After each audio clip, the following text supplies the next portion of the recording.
반갑습니다. 우리 사진 하나 띄워주실래요? 지금 이 시대가 어떤 것 전후로 나누는 시대가 됐습니다. 혹시 뭔지 아시나요? 네, 코로나죠. 그래서 코로나 전 시대, 코로나 후 시대 이렇게 나눠진 시대입니다. 그래서 코로나 검사 혹시 받아보신 적 있으신가요? 그죠. 자주 받고 있어요, 지금. 그죠? 기억나십니까? 처음에는 이렇게 검사 키트 이렇게 장갑 같은 거 끼셔가지고 이렇게 하시더니 그걸 이렇게 먼저는 입에다가 쑥 넣어가지고 이 목구멍에다 막 바릅니다. 그 정도까지는 괜찮죠. 콜콜 하지만 목이 좀 아프지만 그 정도는 참을만 하죠. 그 다음 게 남아 있습니다. 뭐죠? 긴 짝대기를 설마 이런 마음이 들었는데 그 끝이 면목이 조그만하죠.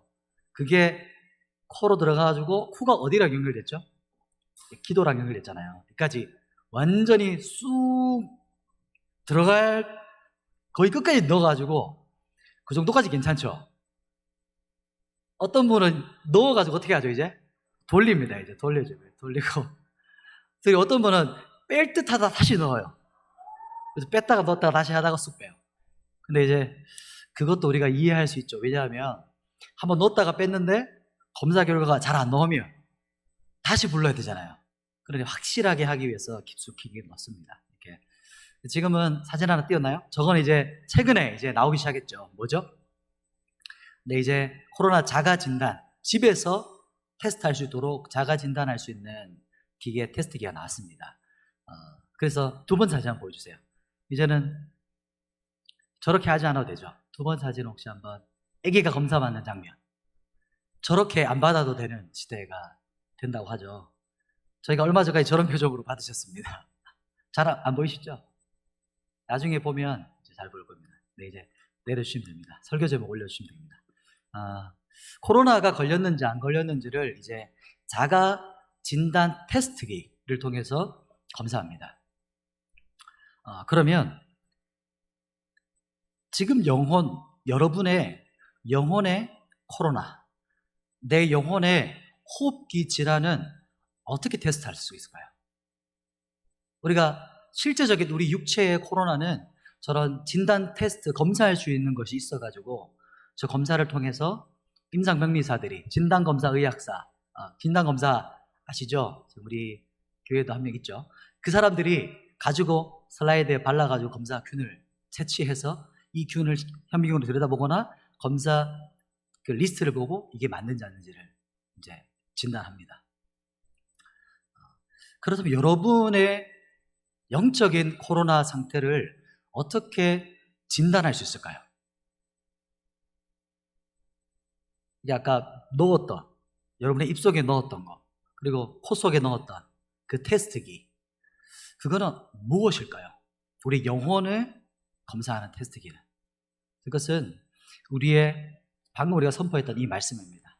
말씀이 처음에는 여러분의 목구멍을 이렇게 탁탁탁탁 건드리겠죠? 그리고 더 확실하게 하기 위해서 여러분의 코로 넣어가지고 아주 깊숙이 넣죠. 그래서 여러분 깊숙이에 들어있는 그 균을 건드립니다. 찍어 바르죠. 돌립니다. 그죠? 넣었다가 뺐다가 이렇게 합니다. 그게 무엇이냐면 이런 말씀인 거죠. 하나님의 말씀이 여러분의 깊은 심령을 찔러가지고 건드려 보는 겁니다. 내가 지금 죽어 있는가? 내가 살아 있는가? 내가 지금 호흡기 질환으로 숨쉬지 못하는 상태인가? 아니면 테스트 해보니까 아직 건강하구나. 나는 숨 잘 쉬고 있구나. 라는 거를 테스트 해보는 겁니다. 그러니까 검사를 왜 할까요, 여러분? 코로나 검사 왜 하죠? 그렇죠. 검사해가지고 코로나 걸렸나 안 걸렸나 확인해 보는 거잖아요. 오늘 이 시간에는 영적 진단 상태를 해보실 것인데요. 여러분의 영적인 상태를 진단해 볼 겁니다. 왜 해보는 걸까요? 뭐냐면 여러분이 살아있나 죽었나 테스트해 보는 겁니다.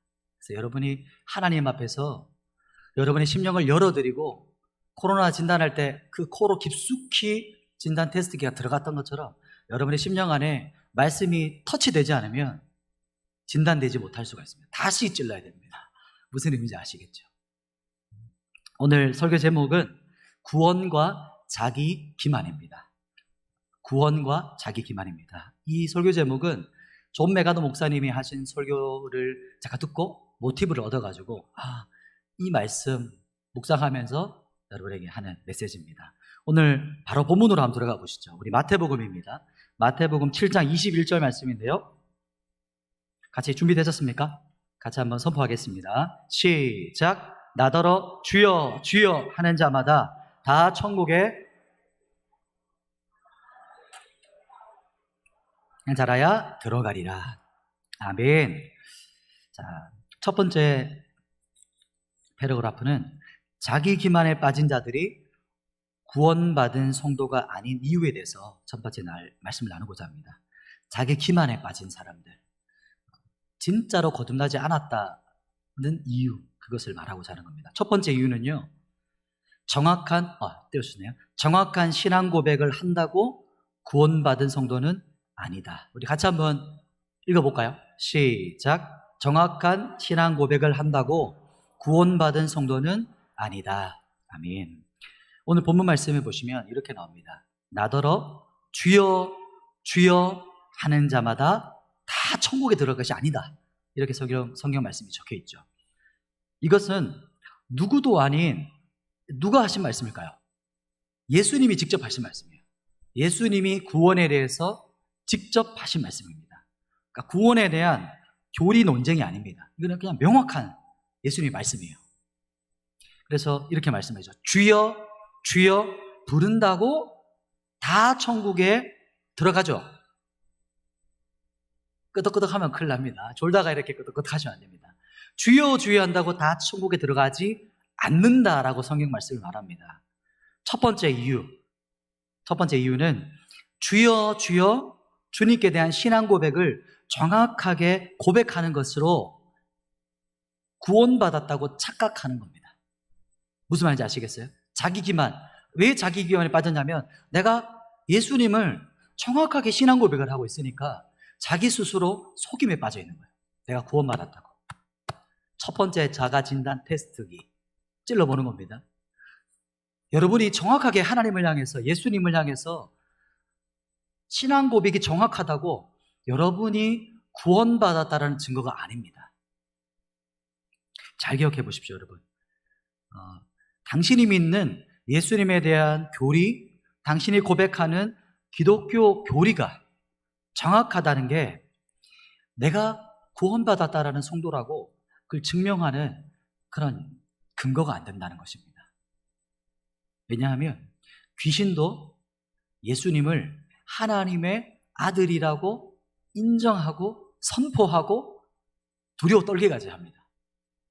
믿음이 대단하죠.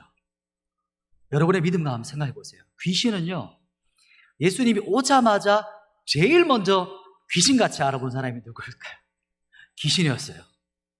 모든 유대인들이 모르는데 귀신이 오자마자, 예수님이 오자마자 하나님 앞에 예수님 앞에 엎드리면서 당신은 하나님의 아들이십니다 라고 그 앞에 벌벌 떨면서 어떻게 오셨습니까? 우리를 멸하고 오셨습니까? 이렇게 고백까지 했어요. 이 말이 무슨 말인지 아시겠습니까? 예수님에 대한 신앙 고백이 내가 구원받았다는 증거가 아니라는 거예요. 야고보서 2장 19절 말씀에도 귀신들이 두려워 떤다라고 해요. 하나님이 살아계신 것을 알고. 즉 정확한 신앙 고백을 한다고 구원받은 성도는 아닙니다. 두 번째는 하나님의 말씀을 예언한다고 구원받은 성도는 아니다. 한번 띄워주시겠어요?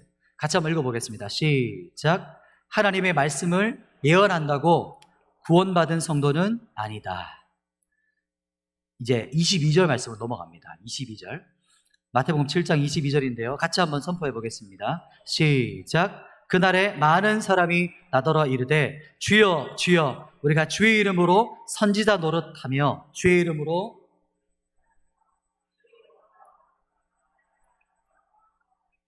아멘. 성경에 나오죠. 22절에 이렇게 나옵니다. 그날에 많은 사람이 예수님에 대해서 이렇게 말할 거라는 겁니다. 그렇게 말하는 사람이 보십시오. 소수입니까? 이렇게 말하는 사람이 많은 사람이래요. 큰 무리, 빈번한 사람들이 이렇게 말한다는 겁니다. 큰 무리, 절대 다수가 이렇게 말할 겁니다. 뭐라고 말하냐면 주여, 주여. 2번 반복하는 거. 왜 2번이나 반복했냐면 그냥 앵무새처럼 따라하는 사람이 아니에요. 이 사람은 정확한 자기의 신앙 고백을 하는 사람을 말하는 겁니다. 여러분, 이 2번을 반복했다는 것은 그래서 신앙 고백이라는 의미고, 그래서 이 정확한 신앙 고백으로 예수님을 향해서 주여라는 것은 뭐냐면 큐리어스, 그때 말하는 그 시저를 향한 고백, 황제, 나의 주십니다, 나의 왕이십니다라는 고백이거든요. 이 주여, 주여라는 말이. 그래서 자신이 예수님이 나의 주인이라고 고백하는 행위를 말하는 겁니다. 근데 이 사람들이 어떻게 하냐면 우리가 주의 이름으로 뭐라고 나오죠? 첫 번째, 선지자 노릇하며. 이게 어감이 노릇이란 말이 조금 어감이 다르긴 하지만 선지자의 삶을 살았다는 거예요. 선지자로. 무슨 말입니까? 선지자처럼, 선지자는 어떤 역할을 하죠? 하나님의 말씀을 어떻게 합니까? 그래서 선포하고 예언하고 전달하는 사람이죠. 그러니까 선지자 일을 한 겁니다, 이 사람이. 왜냐하면 하나님의 말씀을 선포하고 예언하는 일을 했습니다. 말씀을요. 그런데 그 앞에 전제가 있습니다. 뭐라고 나오죠? 누구를 위해서입니까? 주의 이름으로 라고 나옵니다. 이 사람들은 하나님의 말씀을 선포하고 선지자처럼 말씀을 선포하는데 그것이 나의 유익, 내가 좀 잘 되려고, 내 성공을 위해서, 나의 야망이나 이런 게 아니고 누구를 위해서 하는 겁니까? 주의 이름을 위해서요. 주님을 위해서 말씀을 선포하고 예언하고 말씀을 전도하고 말씀을 전달하는 사람의 일을 했던 사람입니다. 주님의 명예, 주님의 영광을 위해서. 그러나 2번째, 하나님의 말씀을 예언한다고 해서 구원받은 성도는 아닙니다. 선지자처럼 말씀을 담대히 선포하고 바른 진리를, 그 바른 진리와 교리를 알고 전하는 것으로 자기가 구원받은 성도라는 근거가 아니라는 겁니다. 2번째 진단 키트죠. 여러분 함께 찌르고 계십니까? 자기가 말씀을 선포하는 것으로, 전도하는 것으로 자기가 구원받았다라고 착각하고 있는 거예요. 이 성도가요. 성도가 아니죠. 이 사람이요. 사도행전 19장에 보면 이와 같은 일이 있었습니다. 여러분 혹시 그 사람이 아닌지 모르겠는데 스게와의 7 아들 혹시 아십니까? 스게와. 처음 들어보셔도 괜찮습니다. 19장에 이런 사람이 있어요. 스게와의 7 아들이 있는데 이 사람들이 어떻게 했냐면 사도 바울 흉내를 내요. 사도 바울이 그 지역에서 엄청난 기적과 능력을 해가니까 그 사람을 딱 보고 지켜봤다가 따라합니다. 사도 바울이 어떻게 하는 걸 딱 보고 나서 따라서 이제 귀신 들린, 악기 들린 사람 향해서 한번 실험해 보는 거예요. 어떻게 했냐면 내가 들었던 예수님의 이름으로 명하노니 악기야 떠나가라 이렇게 했대요. 그랬더니 어떤 일이 벌어졌습니까? 악기 들린 자가 오히려 딱 보더니 내가 예수도 알고 바울도 아는데 넌 누구냐 하면서 달려들어요. 올라타가지고 괴롭히고 옷 벗기고 막 난리가 났어요. 그래서 이 사람들이 에베소 그 지역에서 홀딱 벗은 옷으로 홀딱 벗은 몸으로 막 도망갑니다. 퍼포먼스가 엄청나죠. 도시 자체가 완전 말마 난리 났을 겁니다. 그리고 나서 에베소 사람들과 유대인들이 두려웠답니다. 엄청나구나. 이와 같은 겁니다. 자기가 예수님의 이름으로 명령하고 전파하는 사역을 하는 것으로 자기가 구원받았다라고 착각하는 자기 기만에 빠져 있다는 겁니다. 2번째가요. 그래서 즉 하나님의 말씀을 예언한다고 구원받은 성도는 아닙니다. 이게 2번째입니다. 세 번째는요. 한번 띄워주시겠어요?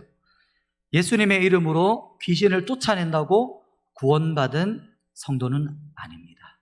같이 한번 읽어볼까요? 시작. 예수님의 이름으로 귀신을 쫓아낸다고. 22절 말씀에 우리가 선지자 노릇 봤죠? 그 다음에 또 뭐라고 나옵니까? 그 다음 뭐라고 나오죠? 주의 이름으로 귀신을 쫓아냅니다. 그 다음에요. 여기도 똑같죠. 주의 이름으로 하는 겁니다. 주의 이름으로. 주의 이름으로 귀신을 쫓아냅니다. 사역을 하는데 실제적으로 귀신이 쫓겨나가는 거예요. 앞에서 그냥 실험한 게 아니고 실제 이 사람이 사역을 하는데 귀신이 떠나가는 사역이 일어나고 있는 겁니다. 귀신이 힘을 잃고 도망가는 거예요. 초자연적인 축사가 일어나고 있는 겁니다. 축사 사역이. 최근에 제가 그 영상에서 썸네일을 하나 본 적이 있습니다. 이렇게 썸네일 아시죠? 저도 몰랐는데 애들이 가르쳐줬어요. 40대 이후로 잘 모르실 수 있습니다. 썸네일이 뭐냐면 영상에 이렇게 딱 첫 화면 이렇게 아주 뭐랄까 사람들을 나를 좀 봐주세요 이런 어떤 구미를 당겨주는 어떤 탁 이미지 컷 보니까 아주 막 뭐랄까 용한 무당이 아주 유명한 연예인을 점쳐주는 그런 어떤 썸네일이었어요. 굳이 그 연예인을 말하고 싶지 않고요. 그런데 이 사람이 이제 신내림을 받아가지고 과거도 맞추고 이제 어떻게 되냐면 과거를 맞추면 이제 당사자가 어떻게 돼요? 순간적으로 깜짝 놀라요. 그리고 이제 확 묶이죠.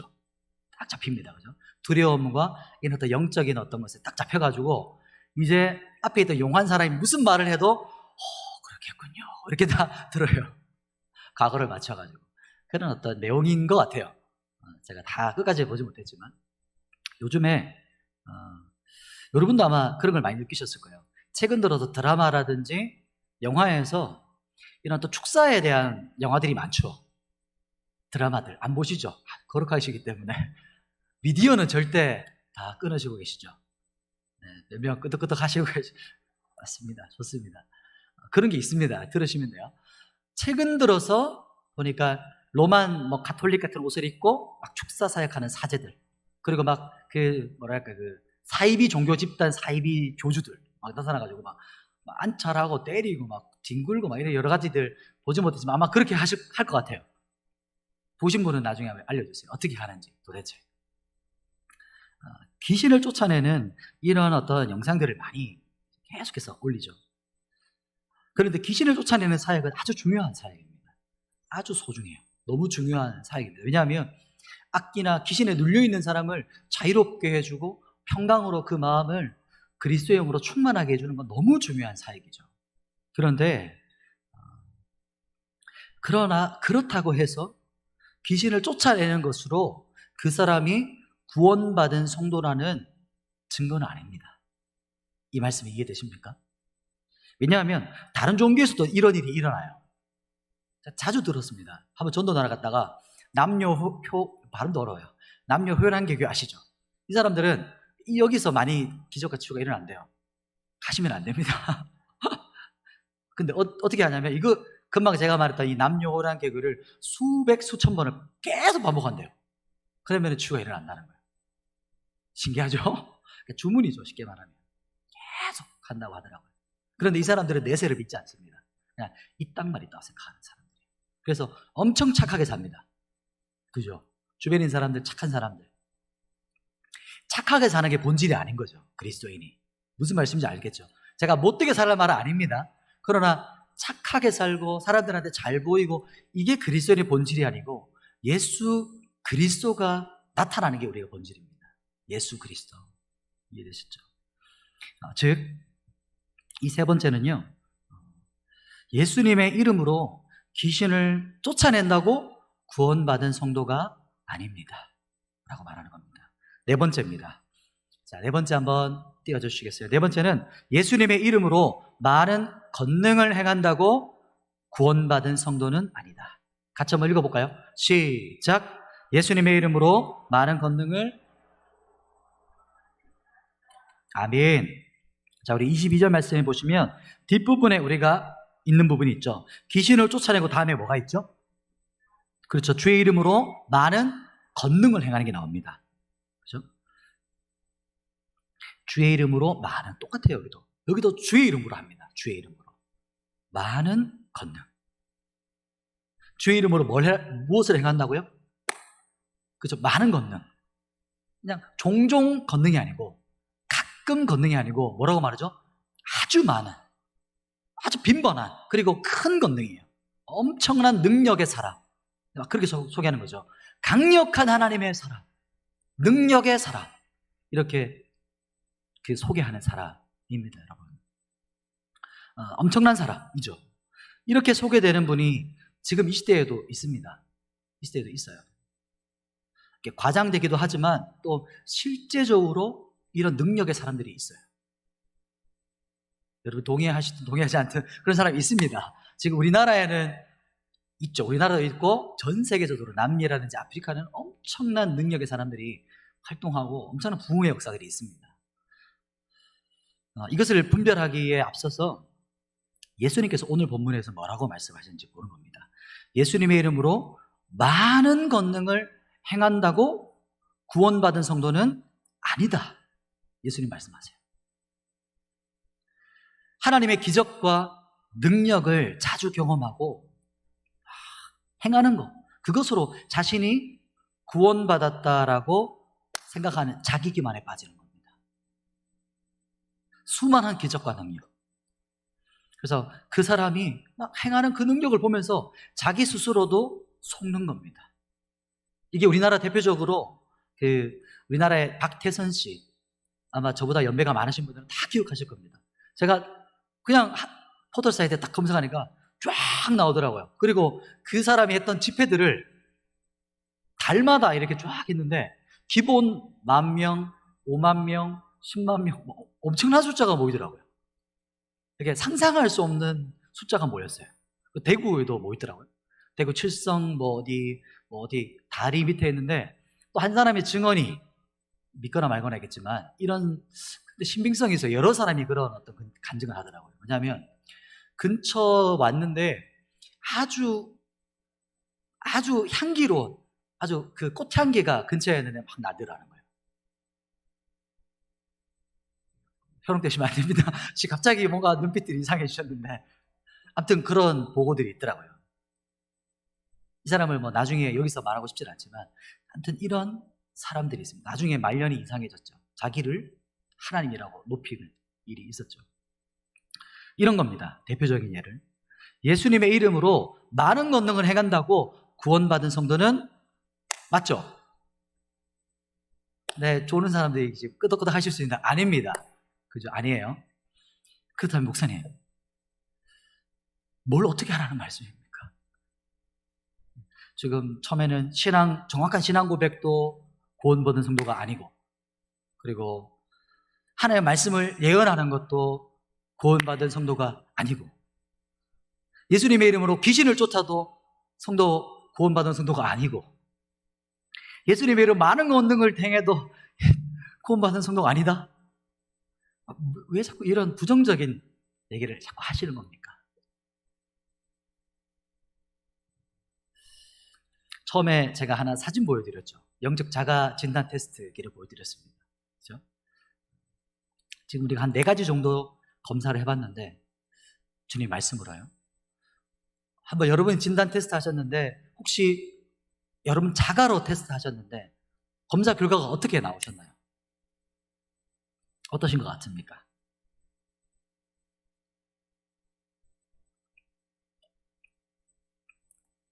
영적인 코로나 양성이십니까? 음성입니까? 중성이십니까? 그런 건 없습니다.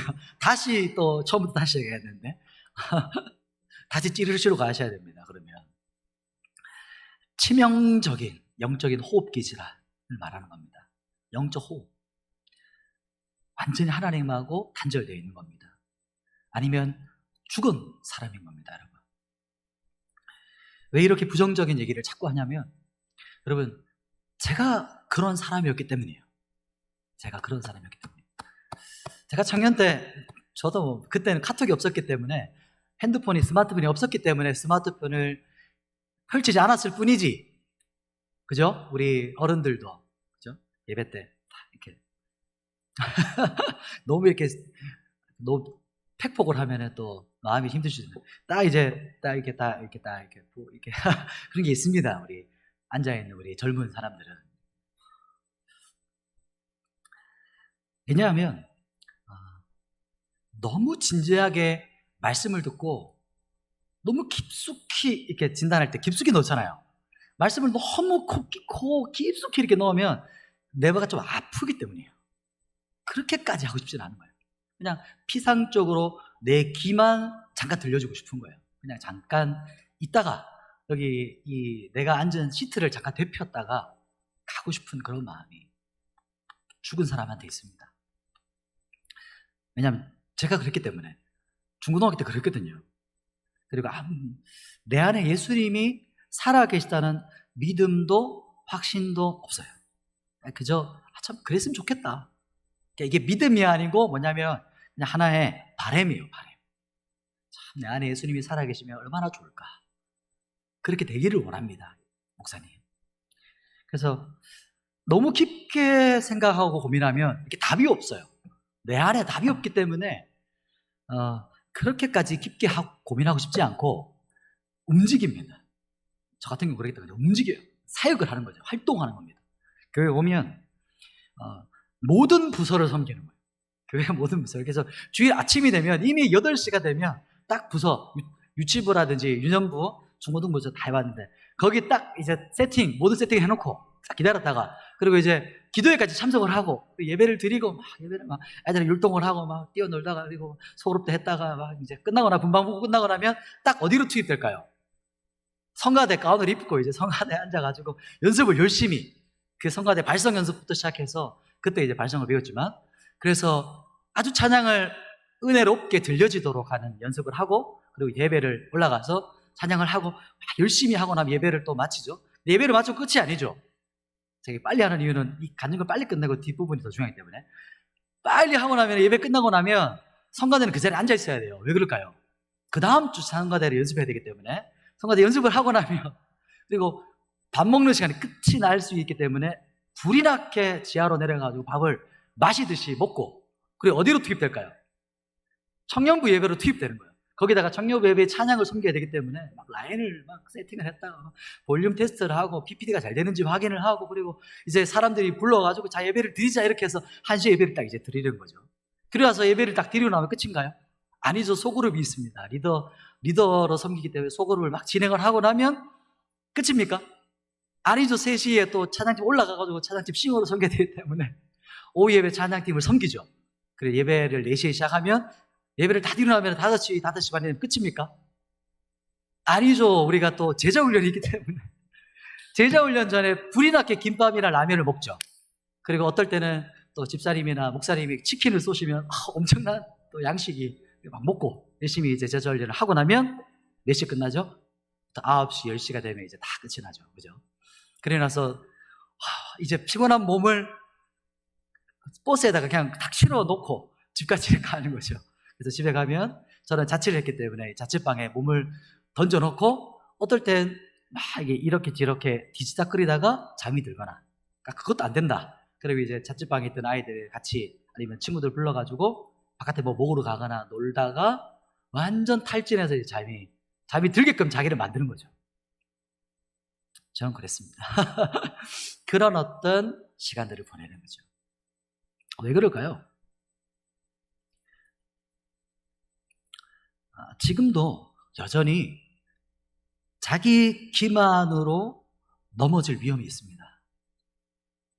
자기 기만은 이 자기 기만이라는 것은요 평생 기독교 문화 태어날 때부터 혹은 어릴 때부터 모든 관계의 중심이 어디예요? 교회인 거예요. 교회. 여기가 내 나와바리. 모든 사람들이 여기서 만날 수 있는 거예요. 기독교 문화 너무 익숙하는 거예요. 태어났을 때부터 교회인 거예요.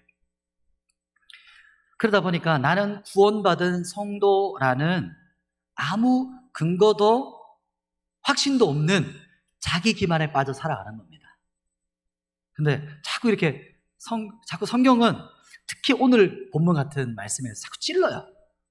제가 그랬거든요. 그리고 이런 예수님이 말씀하실 때 이 사탄의 자식들아, 이 외식하는 자요, 바리새인들이요, 서기관 뭐 이렇게 하면 나한테 하는 말씀인데 이렇게 찔리거든요. 그런데 꼭 그거를 이렇게 찔리지만 그걸 가지고 이렇게 깊게 들여다보고 싶지는 않은 거예요. 자기를 막 찌르고 싶지는 않은 거예요. 피상성이죠. 왜냐하면 이게 어떻게 해야 될지 도무지 속수무책이기 때문에 이 말씀을 가지고 내가 어떻게 해야 되는 건지 몰라요. 방법을 몰라요. 그렇기 때문에 그렇습니다. 그래서 그저 교회 생활 혹은 종교 활동을 가지고 거기에 안정감을 주는 거예요. 거기에 안정감을 주는 겁니다. 그러니 저와 같은 청년들 그리고 청소년들이 얼마나 교회에 많겠습니까? 장년들이라고 예외겠습니까? 그렇지 않죠. 사도 바울은 이제 두 번째인데요. 사도 바울은요, 고린도 교회를 향해서 아주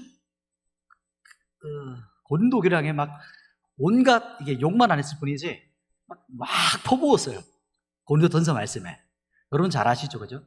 고린도 교회가 얼마나 완전 막 짬뽕 막 장난 아닌 교회였어요. 현대 교회의 모든 문제점을 안고 있었던 교회가 어디 교회라고 말하죠? 고린도 교회라고 말하거든요. 그러니까 이 사도 바울이 막 고린도 교회를 향해 처음 편지를 쓸 때 온갖 책망과 막 그것들을 막 쏟아부어 놨었어요. 그래서 사도 바울이 이 편지를 쓰고 마음이 불편한 거예요. 이게 성령의 영감으로 썼지만 이 성도들이 이걸, 이 초신자들, 약한 신자들이 이걸 받아낼 수 있을까? 이 책망하는 말씀, 죄를 지적하는 말씀, 불편한 말씀, 이렇게 긴 설교 여러분 받아낼 수 있을까? 이런 어떤 사도 바울이 고민했던 겁니다. 근심에 빠졌었어요. 그런데 사도 바울에게 회신이 오죠. 고린도 교회로부터 회신이 옵니다. 소식이 전달되어져요. 그런데 그 회신을 받고 고린도 후서 말씀을 쓰는 거거든요.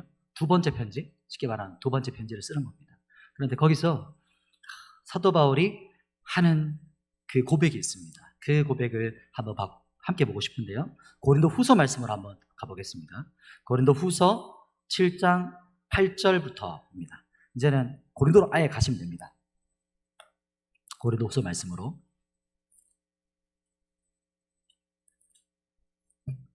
고린도 후서 7장 8절과 9절 말씀을 제가 한 절, 9절은 여러분이 함께 보겠습니다. 고린도후서 7장 8절 9절입니다. 그러므로 내가 편지로 너희를 근심하게 한 것을 후회하였으나 지금은 후회하지 아니함은 그 편지가 너희로 잠시만 근심하게 한 줄을 알리라.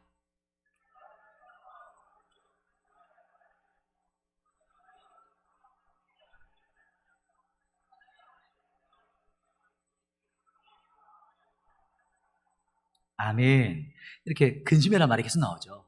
왜냐하면 사도 바울 마음 안에, 건우야, 사도 바울 마음 안에 그래서 걱정하는 마음이 있었다는 거예요. 아시겠죠? 우리 형들이 잘 돌봐주세요. 뭐냐면 사도 바울이 고백하죠. 너희를 8절 말씀해 보시면 책망했던 그 편지 혹시나 낙심할까봐, 절망할까봐, 그냥 눈 감고 아무 소리도 듣고 싶지 않을까봐, 귀 막고 이렇게 소리 지르는 애들이 있거든요. 그죠? 그렇게 될까봐 막 마음에 근심이 있었고, 또 성도들이 정말 이 말씀을 듣고 회개할까? 정말 돌이킬까? 한숨도 못 잤는데 너희가 이렇게 회개함의 소식이 나한테 들려오니까 내가 너무나도 기쁘다. 막 이 불편했던 마음이 확 내려가는 거죠. 사도 바울 마음 안에. 말씀을 듣고 기분 나쁘고 근심하는 시간이 이 근심이 너희한테 전혀 헛되지 않았구나. 이렇게 사도 바울이 느꼈던 겁니다. 첫 번째 이유 한번 띄워주실래요? 왜 사도 바울이 고린도 교회를 향해 고린도 성도들을 근심하게 했을까요? 첫 번째 이유는요, 잠시 근심함으로 뭐하게 이르기 때문일까요? 회개하기 때문입니다. 왜 이렇게 상대방을 힘들게 하고 책망하고 죄를 지적하고 이렇게 적나라하게 말씀을 전했냐면 회개함에 이르게 하려고 했다는 겁니다. 여러분, 책망의 편지, 죄를 지적하는 편지, 말씀, 자기 기만에 빠져있는 성도를 향해서 진리의 말씀을 선포하고 너무 부담되니까 좀 꺼려지는 말씀, 그렇게까지 깊게 고민하고 싶지 않은 성경 말씀이 있어요. 예수님이 직접 하신 말씀이 얼마나 반복되는지 몰라요. 사도 바울도 계속해서 말해요. 네가 진짜 구원받았는지 스스로 판단해봐라. 네에게 진짜 믿음이 있냐? 네한테 있는 믿음이 귀신한테 있는 믿음보다 더 강한 믿음이냐? 진짜 믿음이냐? 그게 아니면 네가 버림받은 자야 라고 너무 적나라하게 하는 말씀이 있는 이유가 뭐냐면, 왜 이렇게 부담스럽게 하고 불편하게 만드냐면, 교회 와서 왜 이렇게 길게 1시간 동안 말씀을 듣냐면 그리스도께로 회개하게 하기 때문이에요. 여러분, 교회는 퍼포먼스 해주고 마음의 위로가 필요하죠. 그러나 무조건 위로하고 젖병 물려주는 그런 곳이 아닙니다. 그게 교회의 본질이 아니죠. 그죠? 이곳에서 그리스도께로 돌이키는 시간인 거잖아요. 말씀 앞에 자신을 열어드리는 시간이 우리가 예배드리는 시간이잖아요. 산제사가 되는 겁니다, 여러분. 산제사는 90% 태우는 게 아니에요. 번제가 뭐죠? 100% 제가 되어버리는 겁니다. 여러분이 90% 팔은 좀 남겨놨다가 태우는 거 아닙니다. 여러분의 어떤 지정의, 여러분의 심령 안에 어떤 부분을 살짝 조금 떼어놨다가 이것만 태우는 그런 게 아닙니다. 그게 산제사예요. 죄의 노예로 살아가고 있는 성도를 향해서 사도 바울이 책망했던 이유는 회개하게 하기 때문인 거예요. 이렇게 제가 앞에 그렇게 부정적인 적나라한 메시지를 여러분이 듣고 싶든 듣고 싶지 않든, 불편하든 불편하지 않든 말씀을 전했던 이유는 자기 기만에 빠져있는, 자기 확신에 빠져있는 성도를 향해 책망함으로 회개하게 하고 싶어서입니다. 그게 오히려 잠시 근심하지만 그게 기쁨의 소식이기 때문이에요. 여러분, 사도 바울의 편지를 통해서 잠시 근심하면서 여러분이 고통스러울 수 있어요. 말씀을 통해서 여러분이 말씀을 통해 볼 때, 선포하고 읽을 때 이 말씀이 여러분을 잠시 고통스럽게 할 수 있어요. 여러분의 마음을 찌를 수가 있어요. 우리가 자가진단 테스트 찌를 때 검사 키트가 여러분을 찔러가지고 돌리고 막 흔들고 막 찔렀다 놨다 할 때 고통스럽죠. 그러나 그걸 통해서 여러분이 다시 주님께 돌이키게 되는 겁니다. 고린도 교회를 향해서 멈추지 않으셨던 이유, 사도 바울이 멈추지 않았던 게 아니고 사도 바울을 통해서 우리 주님이 멈추지 않으시고 계속해서 활동하신 거예요. 거기서 지금도 그 역사가 여기서 일어나기를 합니다. 여러분에게서 천국의 사냥꾼이 여러분을 끝까지 추적해 가시기를 축복합니다. 우리 사도 바울이 고린도 교회 성도를 향해 근심하게 했던 첫 번째 이유는 근심함으로 회개함에 이르기 때문이었던 겁니다. 두 번째는 하나님의 뜻대로 하는 근심은 구원에 이르게 하기 때문입니다. 같이 한번 읽어볼까요? 시작. 하나님의 뜻대로 하는 근심은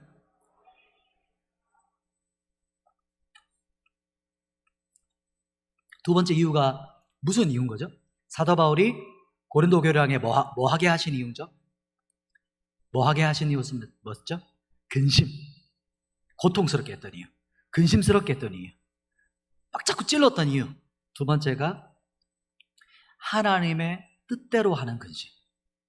하나님의 뜻대로 하는 근심. 앞에 전제가 나오죠. 그래서 이 근심으로부터 첫 번째는 뭐가 나오죠? 참된 회개라는 열매가 나오는 겁니다. 이 근심이라는 그 통해서 첫 번째 회개라는 열매. 이게 진짜 근심은 진짜 회개가 나오는 거예요. 그런데 가짜 근심, 이거는 근심이라고 표현하지 않고 뭐냐면 이거는 그냥 자책 혹은 후회, 자기 슬픔 이런 거예요. 자기 연민. 이해되셨습니까? 이거는 진짜 근심이 아니에요. 참된 회개가 아니에요. 자책, 후회, 자기 연민으로부터는 열매는 회개의 열매가 맺히지 않습니다. 이것은 회개가 아니에요. 조금 더 구체적으로 설명하면 예를 들면 이런 것이죠. 눈물을 흘려요. 너무 슬퍼요. 내가 지은 죄를 내가 생각하니까 어떻게 내가 이런 죄를 지을 수가 있나?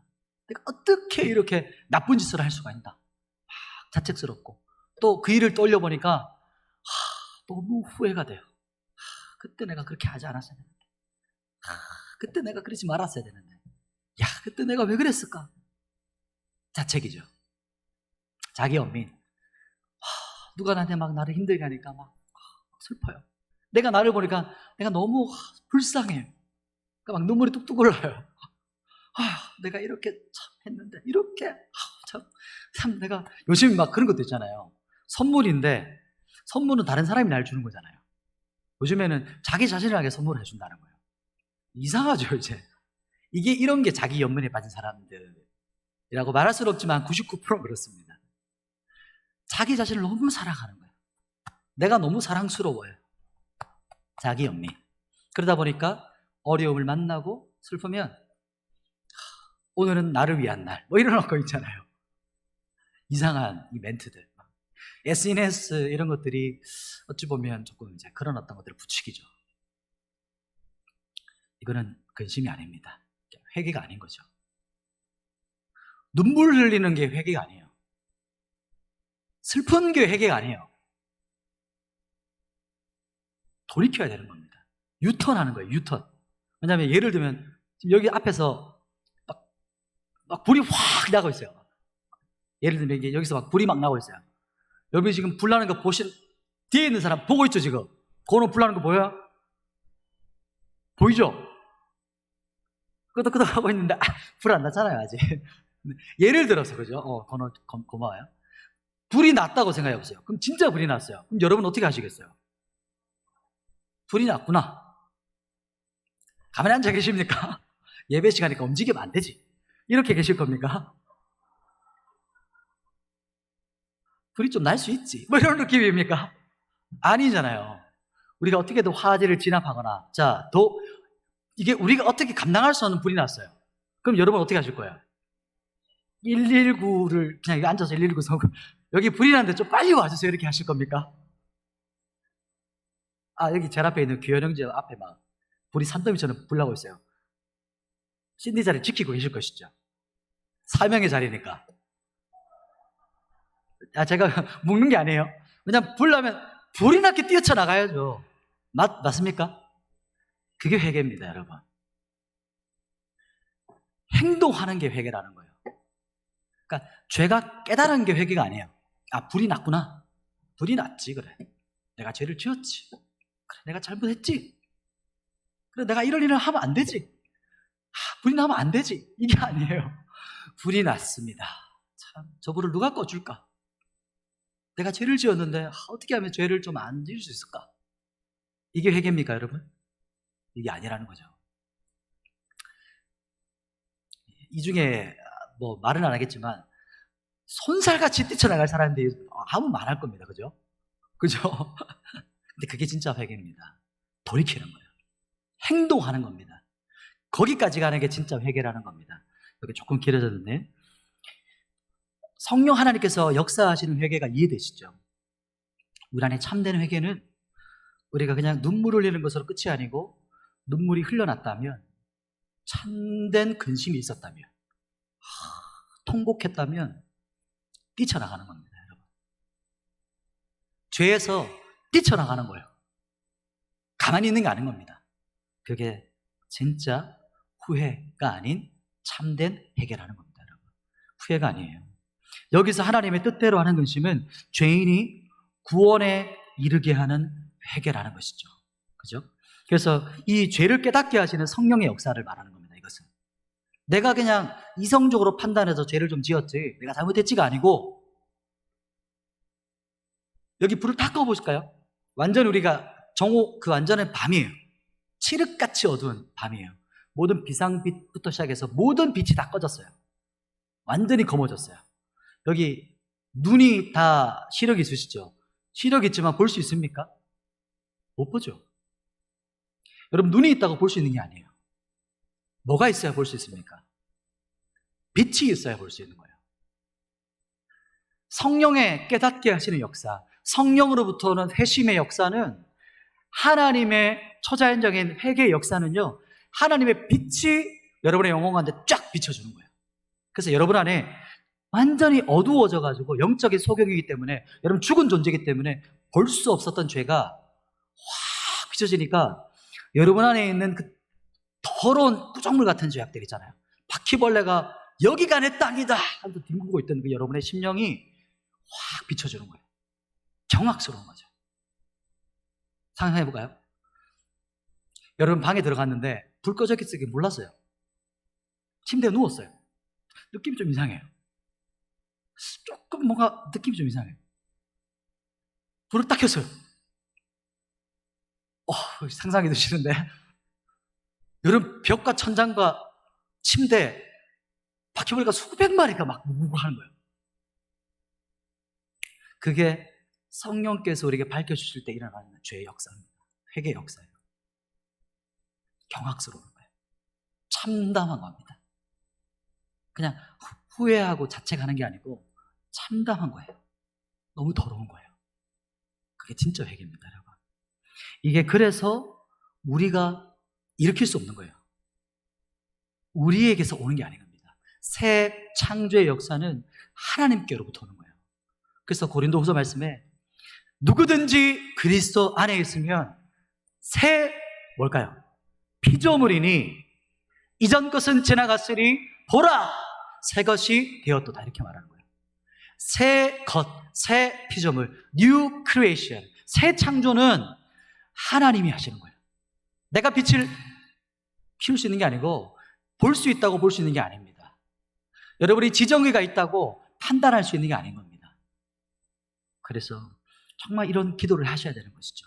날마다 주님 내 안에서 정말 성령님 역사해 주셔서 제 죄를 볼 수 있는 눈을 열어주시도록 어떤 지정의가 없는 어떤 육시적인 그냥 자기 어떤 은사, 혼적인 눈이 아니고 성령으로부터 오는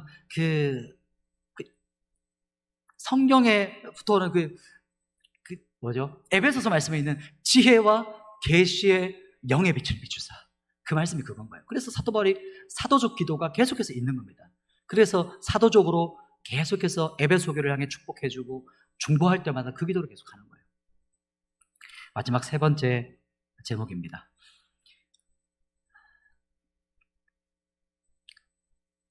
이렇게 해도요, 저도 그랬는데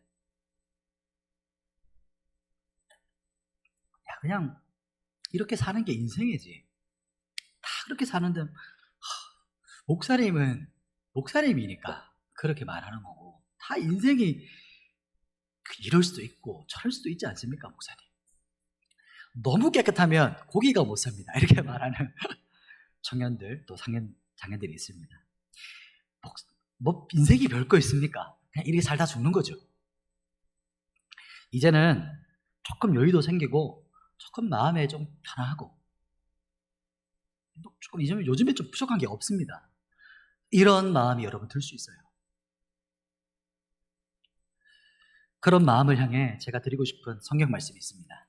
주님이 주시고 싶은 말씀이죠. 계시록 말씀인데요, 라오디게아 교회를 향해서 주님께서 책망하시는 말씀이 있어요. 라오디게아 교회를 여러분 아십니까? 처음 들어보셨죠? 우리 청소년들 처음 들어본 사람 있을 겁니다. 라오디게아 교회가 유명한 건 뭐냐면 이 말은 아주 많이 들어봤을 거예요. 차지도 덥지도 않은 교회. 들어보셨죠? 차지도 덥지도 않은 교회.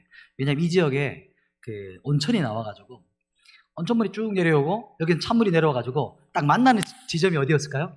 이 라오디게아 지역이라는 거예요. 그러니 찬물, 뜨거운 물 만나면 어떻게 돼요? 미지근한 물.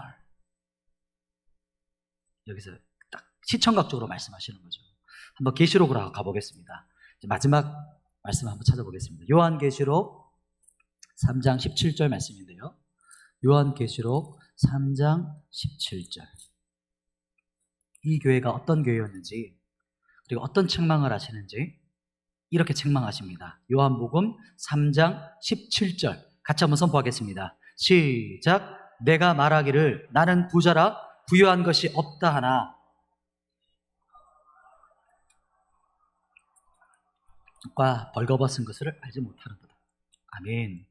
한 번 더 볼까요? 시작. 내가 말하기를 나는 부자라 부유한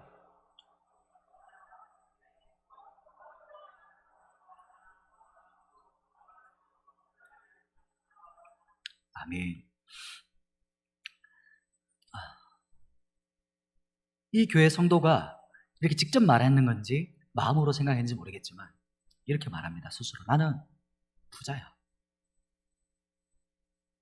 나는 이게 실제적이기도 하고 영적이기도 하겠죠. 나는 부자라서 부족한 게 요즘 없어. 요즘 뭐 그렇게 힘든 것도 없고 그렇게 나쁜 것도 없고 그렇게 좋은 것도 없어. 잘 지내고 있어. 그냥 아주 무난하게 지내고 있어. 이렇게 말합니다. 한마디 안에 많은 의미가 담겨있죠. 예수님께서 밝혀주실 때 나는 부자라 부족한 게 없다. 이 말까지는 조금 불편하지만 그런대로 들을 만합니다. 그런데요, 여기가 중요합니다. 여러분, 예수님께서 말씀하시죠. 인자 대신이 그 보좌에 앉으신 온 땅의 열방의 심판자 되시고 다시 오실 만왕의 왕, 심판주의 모습을 요한에게 자기를 드러내어 주시고 보여주세요. 그러니까 그 앞에 완전히 그냥 엎드려지거든요. 죽은 자 같이 돼요. 엄청난 영광이죠. 사람들에게도 어떤 영광이 있습니다. 어떤 사람이 딱 나타나면 빛을 발하는 어떤 사람이 있어요. 영광스러운 사람이 있어요. 그러니까 어떤 탁월한 어떤 사람, 뭐 연예인이라든지 어떤 인물이라든지 그런 사람도 자기가 드러내는 영광스러움이 있어요. 한낱 피조물도. 그러면 하나님의 영광은 여러분 어떨까요? 말로 표현할 수 없죠. 비교조차 할 수 없는 겁니다. 그분이 이렇게 말씀하는 겁니다. 내 곤고한 것과 가련한 것과 가난한 것과 눈먼 것과 벌거벗은 것을 알지 못하는도다. 자기 기만에 빠져서 허우적대고 있구나. 네 꼴을 좀 봐라. 영적인 곤고한 네 모습을 봐. 영적으로 얼마나 가련한 상태인지 보이냐? 영적으로 네가 얼마나 가난하고 부족한지도 깨닫지 못하는 영적인 무지. 영적인 무지가 아니죠. 눈을 떠본 적이 없기 때문에 영적인 소경이 된 거예요. 평생을 떠보지도 못한 채 살아가고 있어요. 자기 상태를 자기가 스스로 본 적이 없어요. 네가 부끄러운 것을 보지도 못한 상태로 부끄럽게 살아가는데 더 부끄러운 것은 자기의 부끄러움을 몰라요. 그게 이 교회의 상태입니다. 이게 이 성도의 상태였어요. 자기는 당당해요. 나는 부자야. 나는 이 정도면 괜찮아. 라고 하는데 모든 사람이 봐도 너무 안타깝고 너무 부끄러운 거예요. 그리고 예수님이 보니까 너무너무 눈물 날 정도로 안타까운 거예요. 근데 자기만 몰라요. 이해되십니까? 20절 말씀이 이렇게 나옵니다. 그 사람을 향해서, 그 교회를 향해서 예수님께서 예수님의 책망으로만 끝이 나지 않으세요. 언제나 모든 선지자를 향해서 책망과 정죄와 죽여버리겠다. 널 끝장내겠다. 멸망시키겠다. 너는 그냥 끝이야! 라고 하시고 계속 그걸 하시고도 마지막에 뭐라고 하시는지 아세요? 그래도 네가 돌아오면 내가 용서해줄게. 라고 하세요. 그게 요한계시록 20절 말씀이에요. 같이 한번 볼까요? 자, 20절 같이 선포합시다. 20절 시작. 볼지어다 내가 문 밖에 서서 두리노니 누구든지 내 음성을 듣고.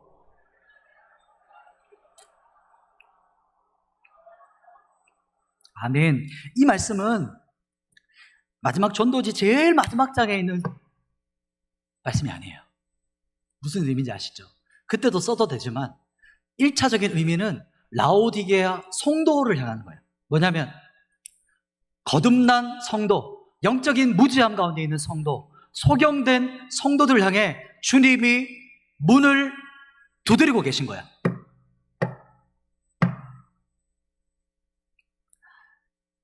여러분의 마음을 지금 두드리고 계신다는 거예요.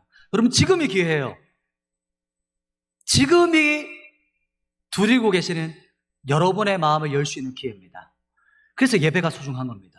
그래서 집회라든지 여름수련이라든지 이런 어떤 집회들이 너무나도 우리에게 이렇게 터닝 포인트가 되는 이유가 이런 거예요. 그냥 이렇게 살아가다가 그런 사람도 있어요. 갑자기 살아가다가 커피숍 앉았는데 잠시 묵상하다가 책을 보다가 성경 보다가 갑자기 예수님 영접할 수도 있죠. 그러나 더 많은 거듭남의 역사, 건우야, 더 많은 성령의 역사는 언제 일어나면 예배 가운데 일어나거든요. 왜냐하면 성령 하나님은 내 이름으로 모인 곳에 내가 너희와 함께 하시겠다. 나를 찬송하는 곳에 내가 거기 거할 것이다. 이스라엘의 찬송 중에 거하시는 주여. 그래서 찬송이 중요하거든요. 왜냐하면 찬양의 보좌로 주님이 그 보좌 위에 임하시는 거예요. 여러분의 마음도 보좌지만 예수님께서 하나님께서 정확하게 언약하셨죠. 내가 찬송 중에 거하겠다. 이 말씀 이해되시죠? 찬송 중에 하나님 그것을 만나 주시겠다라는 거예요. 그냥 노래 부르는 게 아니고 우리가 노래를 불렀는데 어느 순간 내 영이 깨어나서 믿음의 반응이어서 하나님의 영이시기 때문에 영과 진리로 예배하는 자가 영이신 하나님을 만나는 거죠. 육적인 상태에서는 만나기 어려워요. 육적인 상태는 사람을 만나잖아요. 하나님은 육이 없으시기 때문에 여러분이 영이 딱 깨어나야 되는데 영이 언제 잘 깨어납니까? 말씀을 선포할 때. 말씀을 선포할 때도 잘 깨어나지만 또 언제입니까? 말씀으로 찬양할 때. 그러면 여러분의 영에 찬양과 말씀이 여러분을 두드리기 때문에 깨어나는 거예요. 그렇기 때문에 영이 활성화되어서 믿음으로 여러분의 믿음이 깨어나서 하나님께 여러분이 번제를 올려드리는 거예요. 그러니 하나님께서 은혜를 내려주시고 우리가 믿음으로 깨어나서 하나님과의 주파수가 맞아서 하나님과 만나게 되는 겁니다, 여러분. 그래서 예배가 중요한 거예요. 그래서 예배팀이 중요한 겁니다. 찬양팀이 그래서 중요한 거예요. 여기서 그냥 노래를 잘 부르는 게 아니고 여기서 여러분이 예배를 드리는 거예요. 하나님하고 여기서 소통을 하다 보면 하늘의 문이 열려가지고 이 하늘의 문을 여기에 활짝 열어놓으시게 되는 거예요. 예배팀이 먼저. 그러면 여기에 들어왔는데 이미 뭔가 대기가 다른 거죠. 그렇죠. 그런 예배가 있지 않습니까? 나는 아무것도 안 했는데 그냥 예배가 압도되어질 때가 있고, 그리고 예배가 아무리 그렇다 할지라도 회중 중에서 한 사람의 영광의 예배자가 있으면 그 사람을 향해 하나님께서 그곳에 임하시는 거예요. 그러면 그 예배자에게 하나님께서 영광으로 임하셔서 그 예배를 주님께서 받으시는 거죠. 똑같이 예배를 드리는데 어떤 사람은 똥같이 예배를 드리고 어떤 사람은 산제사로 드리는 거죠. 여러분, 이 말씀 이해되시죠? 그래서 영적 예배라는 겁니다. 육적 예배가 아니고 혼적 예배가 아니고 영적 예배니라. 로마서 12장 말씀이죠. 지금 여러분 두드리고 계시는 거예요. 마음의 심령을 두드리고 계시는 거예요. 지금 문을 여셔야 되는 겁니다. 지금 영접하면 내 인생의 주님이 왕이 되시는 거예요. 여러분, 영접한다는 것을 우리가 많이 고백하는데 예수님 마음에 모셔드린다, 영접한다라고 하는데 이것은요, 내 인생에 매니저가 생기는 게 아니에요. 내 인생에 사업의 CEO가 아닙니다. CEO. 나의 경영주가 아니세요. 나의 오너가 아니세요. 예수님은요. 나의 사업 파트너 혹은 나를 후견해주는 그런 분이 아니에요. 예수님께서 여러분에게 들어오신다는 거, 여러분의 심령을 지금 두드리고 계시는데 꽝꽝꽝 치고 계시죠. 그런데 예수님은 그렇게 세게 안 하세요. 두드리시죠. 노크하셔요. 그냥 인격적이시기 때문에 우리 같으면 그냥 막 우리 자녀가 방 문 잠그고 막 때려 쓰고 있으면 어떻게 하시겠어요? 문을 부숴서 들어오시겠죠. 열쇠 따고 막 문을 부숴가지고 도끼로 문을 부숴가지고 주님은 그렇지 않으십니다. 바깥에 두드리고 계시는 거 그냥. 참 이게 인격적이신 예수님이라는 겁니다, 여러분. 구원도 여러분 강제로 예수님은 하지 않으세요. 전적인 하나님의 은혜인데도 불구하고 이 100% 전적인 은혜가 인간과 동역하시는 하나님의 은혜입니다. 참 신비죠. 찰스 스펄전 목사님이 그렇게 말합니다. 천국문에서 이렇게 말한대요. 누구든지 내게로 오라. 내가 너를 구원하리라. 믿는 자는 구원받으리라. 그래서 구원받아서 이 사람이 천국에 들어가 봤대요. 들었는데 뒤돌아보니까 뭐라 적혔을까요? 만세전에 내가 너를 택하였노라. 이렇게 적혀 있다는 거예요.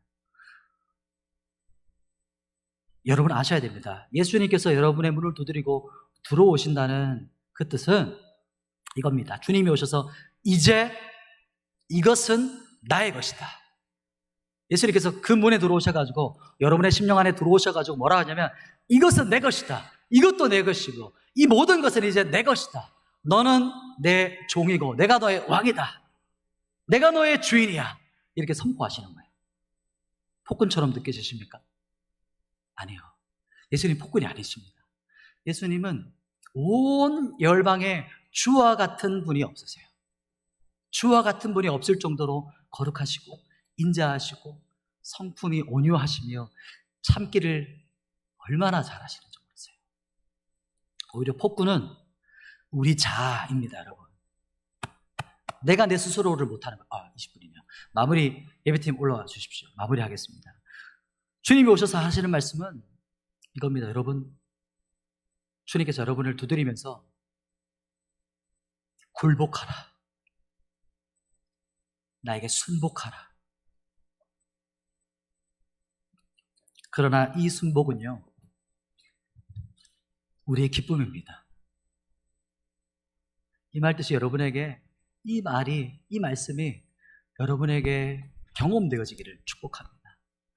예수님을 모셔드리는 것이 우리 일생일 때 가장 값진 기쁨, 가장 최고의 선택입니다. 말씀을 정리하고 기도하겠습니다. 주여, 주여. 기독교 신앙을, 교리를 정확하게 고백한다고 구원받은 게 아닙니다. 말씀을 선포하고 전도한다고 구원받은 게 아닙니다. 귀신 쫓아낸다고, 많은 권능을 행한다고 성도가 아니에요. 엄청난 종교적인 활동, 아무리 주님의 이름으로 한다 할지라도 그것이 여러분의 근거가 될 수 없습니다. 그러나 참된 근심, 지금 이 시간 여러분을 향해 두드리고 계시는 참된 근심의 역사, 회개의 역사는, 하나님의 뜻대로 하는 이 근심은 여러분을 구원으로 이끌어갑니다. 그러나 다는 아니에요. 지금도 그렇습니다. 이 자리에도 그렇습니다, 여러분.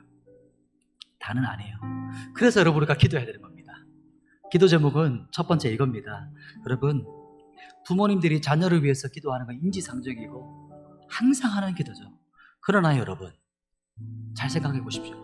여러분이 늪에 빠져 있는데 어찌 늪에 빠진 내 자식을 구원할 수 있습니까? 여러분이 물에 빠져 있는데 물에 빠진 자식을 어떻게 구원할 수가 있어요? 먼저 여러분의 구원을 테스트해 보십시오. 그것을 위해서 기도하세요. 뭐냐면, 하나님, 우리의 눈을 열어주십시오. 성령님 내 안에 오셔서 십자가의 능력으로 나를 자유케 하사, 나를 구원하사 건져주셔서 우리 자녀와 손자와 우리 영적인 자녀들, 우리 셀원들, 우리 자녀들, 우리 중고등부아이들, 우리 청년들을 향해 기도할 수 있도록 나를 건져주십시오. 참된 근심, 성령의 역사, 성령을 깨닫게 하는 성령의 은혜가 우리 가운데 부어지게 하여 주시옵소서. 우리 한번 주님의 이름 찾고 함께 기도하겠습니다. 주의 이름 찾습니다. 주여!